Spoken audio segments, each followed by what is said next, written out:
Well, earlier I spoke to Jonathan Eyal, who's Director of International Security Studies at the Royal United Services Institute, and I asked him if the Secretary-General Rasmussen's speech was intended to persuade the Russians to enter into a new era of cooperation with the West.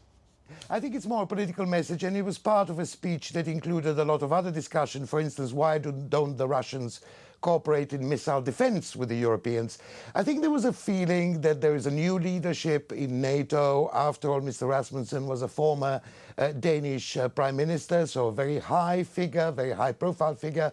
And there was a feeling that a lot of things are coming together. The Russians can plausibly claim that they've achieved something, that the missile defense plan of the Americans has now been scrapped, and that therefore the West is listening to their concerns, that this is the moment to strike for a much more productive relationship across the divide. Let us not forget the Russian president is going to meet with the American president next week.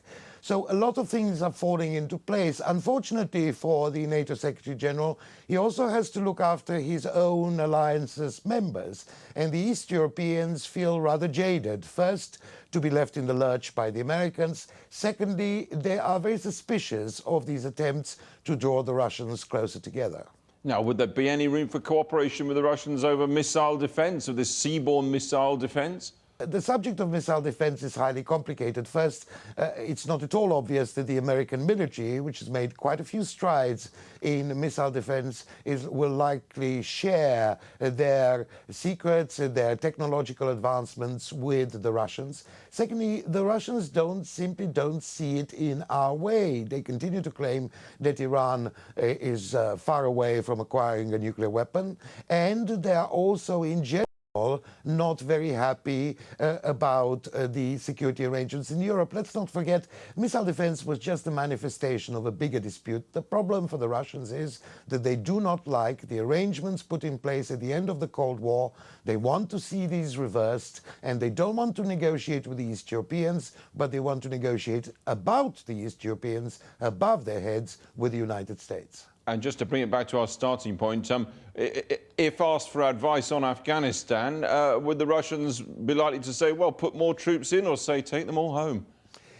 Privately, the Russians would be horrified to see NATO fail in Afghanistan. After all, let us not forget, Afghanistan is quite close to the Russian frontiers, and if it goes wrong, it may infect all of Central Asia, which is a very important sphere of interest for the Russians. But in public, they can't avoid a sort of a sense of irony, the feeling that the West told them not to intervene in Afghanistan. It's now the turn of the West to intervene in Afghanistan, and more importantly, to ask for an assistance in this intervention.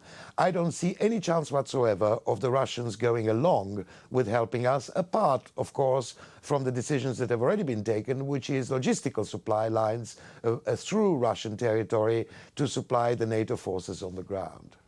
Jonathan Eyal there, speaking to me earlier. Now, 2 more children's farms have closed because of the E. coli scare. The Health Protection Agency said tonight that the world of country life